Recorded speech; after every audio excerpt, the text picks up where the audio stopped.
The midday sun beat down with a comforting warmth as I floated on my back in the shimmering turquoise water of the community pool. It was a perfect Saturday, birds chirped merrily in the nearby trees, a gentle breeze rustled the palm leaves, and the chlorine smell was strong, a smell that I loved. I needed this escape. Work had been intense, deadlines looming, and the weight of the world sometimes felt unfairly heavy on my shoulders. This pool, a small oasis within our gated community, was my sanctuary. I closed my eyes, letting the sun kiss my skin, and exhaled deeply, releasing the accumulated stress of the week. A shadow fell across my face, jolting me back to reality. I opened my eyes to see Karen Glass, the self-appointed queen of the HOA, standing at the edge of the pool, her face contorted into a familiar expression of disapproval. Her perfectly coiffed blonde hair seemed to defy gravity, and her designer sunglasses reflected the harsh sunlight back at me like tiny mirrors. Karen always had a way of making her presence known, a talent she wielded with the precision of a seasoned tyrant. "Marcus," she began, her voice dripping with a condescending tone, "I need to see your pool access card." I sighed inwardly. This wasn't the first time Karen had targeted me with her petty power plays. I reached for my wallet, which was resting on a nearby table under an umbrella, and pulled out my card. "Here you go, Karen," I said, handing it to her. She scrutinized the card as if it were a counterfeit bill. "This looks like it," she said, still her tone never ceased to have a condescending tone. "Is there a problem, Karen?" I asked, trying to keep my voice level. I knew from past experience that engaging with her only fueled her fire. "Well, Marcus," she said, a smug smile creeping across her face, "I've been getting complaints. Residents have expressed concerns about your presence here. They don't feel comfortable." My blood began to boil. "Concerns? What kind of concerns?" I demanded, my voice rising despite my best efforts. "Are you saying that people are uncomfortable because I'm black?" Karen feigned shock. "Oh, Marcus, don't be ridiculous. I would never say that. It's just that, well, you know how some people are. They have certain expectations for this community, and you don't exactly fit the image." I stared at her, speechless. I couldn't believe she was saying this to my face with such blatant disregard for decency. Before I could respond, I noticed something strange. Karen wasn't alone. Behind her, I saw a group of police officers approaching the pool area. My pulse quickened with alarm. What was going on? The sight of the police officers sent a chill down my spine. 12 officers, all walking towards the pool area with intent.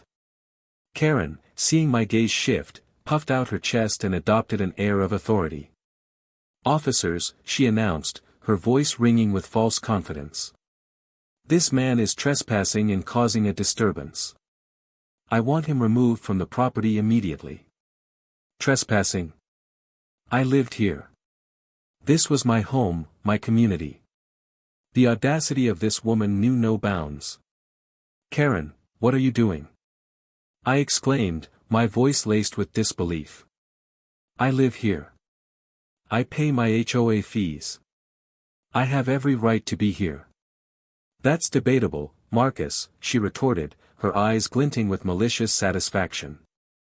"I've decided that your presence is detrimental to the well-being of this community, and I'm exercising my authority as HOA president to ban you from using the pool."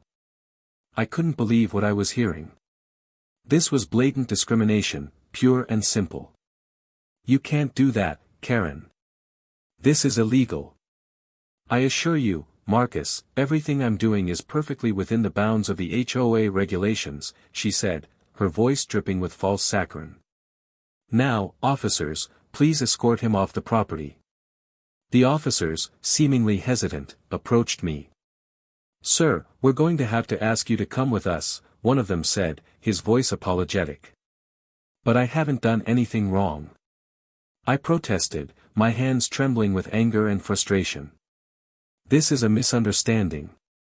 This woman is abusing her power." Karen scoffed. "Don't listen to him, officers. He's just trying to cause trouble. Before I knew it, the officers were placing handcuffs on my wrists. The cold metal bit into my skin, a stark reminder of the injustice I was facing. I looked around at the other residents, hoping for some sign of support, but they all averted their gaze, their faces masks of discomfort and fear. As the officers led me away from the pool, past the shocked and whispering onlookers, I felt a wave of humiliation wash over me. The sun, which had moments before felt so warm and inviting, now seemed to mock me with its brightness. Being led away in handcuffs, as if I were some common criminal, was a deeply humiliating experience. The faces of my neighbors, a mixture of shock, pity, and discomfort, burned into my memory. I was taken to the local police station, where I was booked and processed. The officer in charge, a no-nonsense woman named Detective Miller, seemed skeptical of Karen's claims. "So, let me get this straight," she said, reviewing the report. "The HOA president called us to arrest you for swimming in the community pool." "That's right," I said, my voice still shaking with anger. "She claims I was trespassing and causing a disturbance, but it's a lie. I live in that community. I pay my fees. This is nothing but blatant discrimination." Detective Miller leaned back in her chair, her expression thoughtful. "And you say this HOA president, Karen Glass, has a history of targeting you?" "Yes," I replied. "She's always been rude and condescending, and has often made snide remarks." Detective Miller nodded slowly. "Okay, Mr. Carter.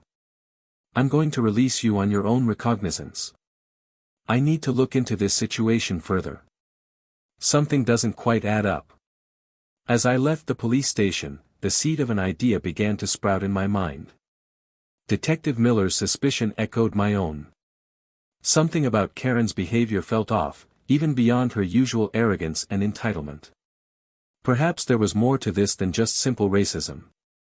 Maybe, just maybe, Karen wasn't who she claimed to be. I decided to investigate. If Karen was going to abuse her power and try to ruin my life, I was going to fight back. I was determined to uncover the truth, no matter what it took. I started with the HOA. I went to the county clerk's office. My first stop was the county records office. I figured if Karen was truly the HOA president, there would be official documentation to prove it. I spent hours poring over the HOA filings, searching for any mention of Karen Glass. I checked meeting minutes, board member lists, and election records. But the more I searched, the more puzzled I became. Karen's name was nowhere to be found. There were records of previous HOA presidents, but none of them were named Karen Glass. This raised a huge red flag. If she wasn't officially recognized by the county, then how could she possibly be the HOA president? I decided to delve deeper, spending hours researching HOA regulations and local ordinances. I spoke with several lawyers who specialized in HOA law, asking them about the requirements for holding office and the process for electing board members. They all confirmed that HOA presidents had to be officially registered with the county and that elections had to be conducted according to established procedures. The more I learned, the more convinced I became that Karen was a fraud. But I needed more than just suspicion. I needed concrete evidence to prove that she was illegitimate. That evening, I reached out to a few of my neighbors who I knew were secretly uncomfortable with Karen's behavior.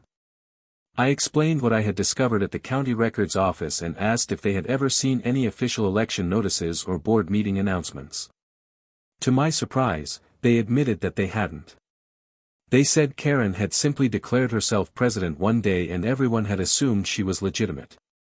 They were too afraid to question her authority, fearing her wrath.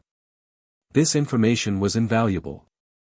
It confirmed that Karen had never been elected and that she was simply acting as a self-appointed dictator. Armed with this information, I decided to take a closer look at the HOA's financial records.